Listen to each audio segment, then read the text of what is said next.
Good morning children. I am your social science teacher. Today we will be doing from geography the third chapter, the drainage. See children, when I say drainage, you may be thinking about the gutters in front of your house or in the field. It's not that drainage we are going to study children. The drainage is about the river systems of India. Today we are going to study. The area which is being drained by a single river system is called a drainage basin. An elevated area such as a mountain or an upland separates two drainage basins. Such upland is known as water divide. So children, here the world's largest drainage basin is that of the Amazon River. See, when we say about the drainage system in India, the drainage systems of India is mainly controlled by the broad relief features of the subcontinents.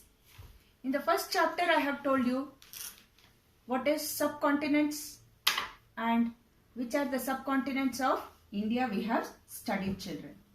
So here, the Indian rivers are divided into two major groups, that is the Himalayan rivers and the peninsular rivers children.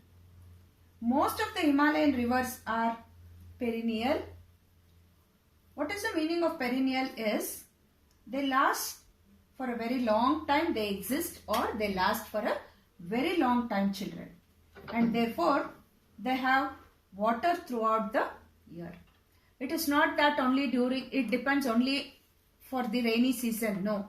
Throughout the year, that is 365 days, the rivers will be flowing over here in the Himalayan. The Himalayan rivers have long courses from their source to the sea. A large number of peninsular rivers are seasonal as their flow is dependent on rainfall children. See, in the southern part, what is a peninsula? You all know that. The three sides covered by water and one side by land is called as peninsula. So the peninsula here, the peninsula is southward. It is dependent only on rainfall, whereas the Himalayan rivers here is got water throughout the year for 365 days children. And here when I say drainage pattern, when I say it is drainage pattern, it is also known as river pattern. So here children, in this form, they have got four patterns formed by rivers. The drainage pattern, also known as river pattern, is formed by the streams, rivers and lakes in a particular drainage basin. They are governed by the topography of the land, whether a particular region is dominated by hard or soft rocks, and the gradient on the land. So children, here the stream within a drainage basin from certain patterns depending on the slope of land, underlying rock structure as well as the climatic conditions of the area. It has got four patterns formed by the rivers. The first one is the dendritic pattern. It develops where the channels follow the slope of the terrain. The next one is trellis pattern. River joined by its tributaries at approximately, it will meet at right angles. It is called as trellis pattern. The next one is rectangular. It develops on a strongly joined rocky terrain. The next one is radial.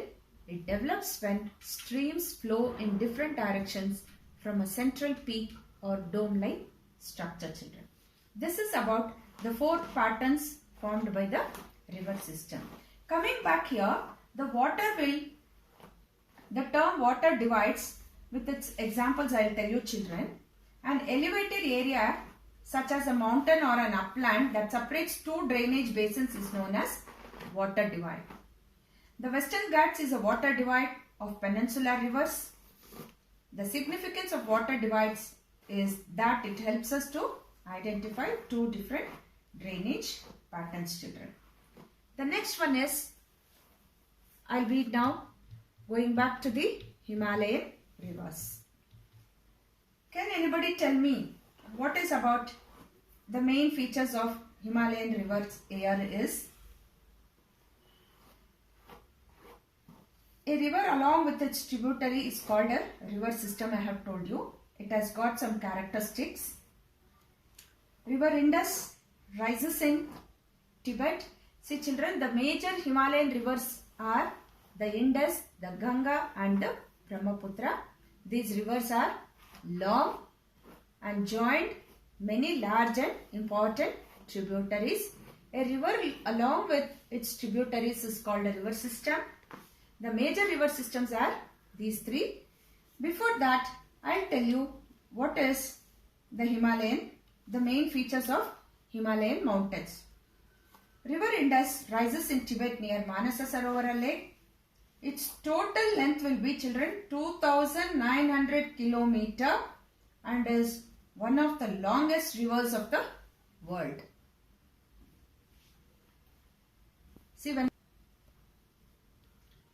So, the Indus River rises in Tibet near Lake Manasa Sarovara.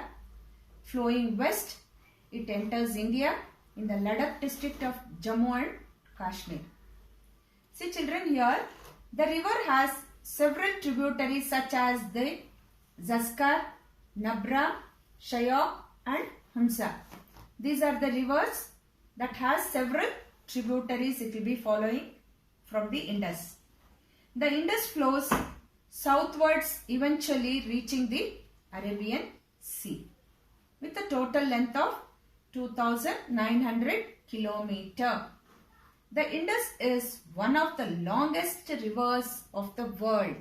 Longest river of the world, children. You have to remember this. According to the regulations of the Indus Water Treaty in 1960, India can use only 20% of the total water carried by the Indus River system. Now coming next is the Ganga River system.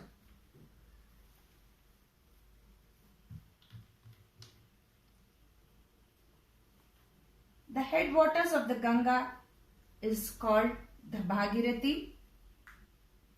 It is fed by the Gangotri glaciers and joined by the Alkananda and Devaprayag in Uttarakhand, children.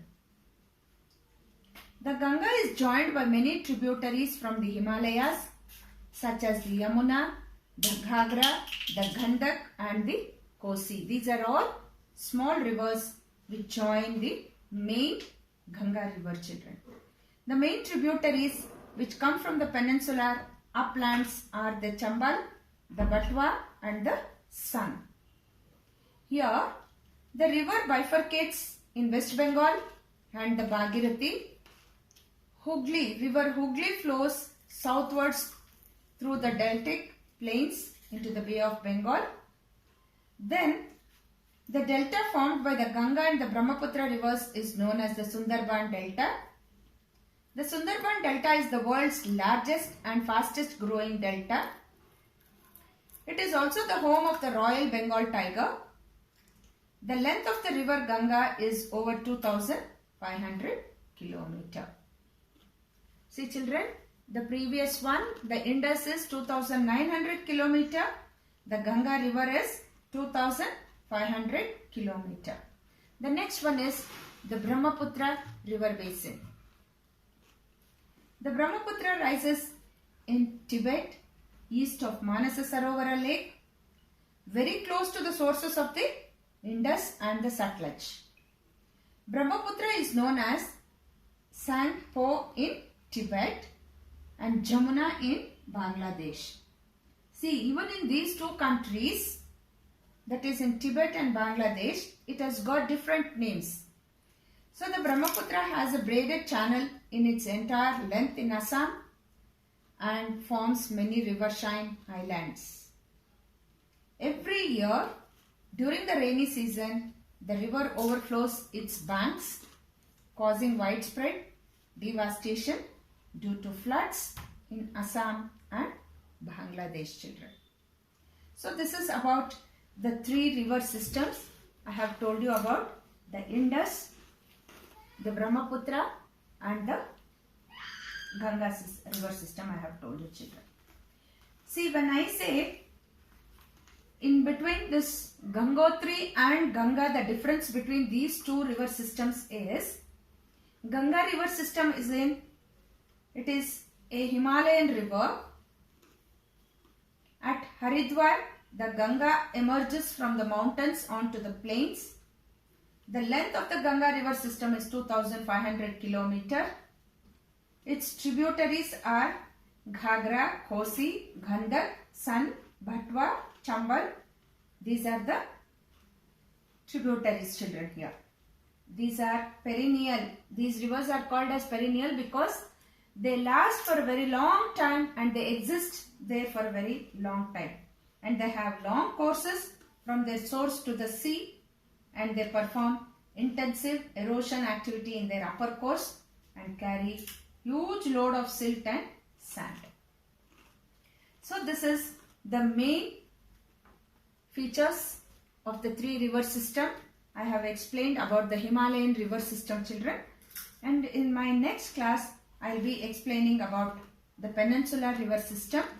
And here there is a small video I will be showing after my class. Watch the video and you can write the question and answers and do the worksheet.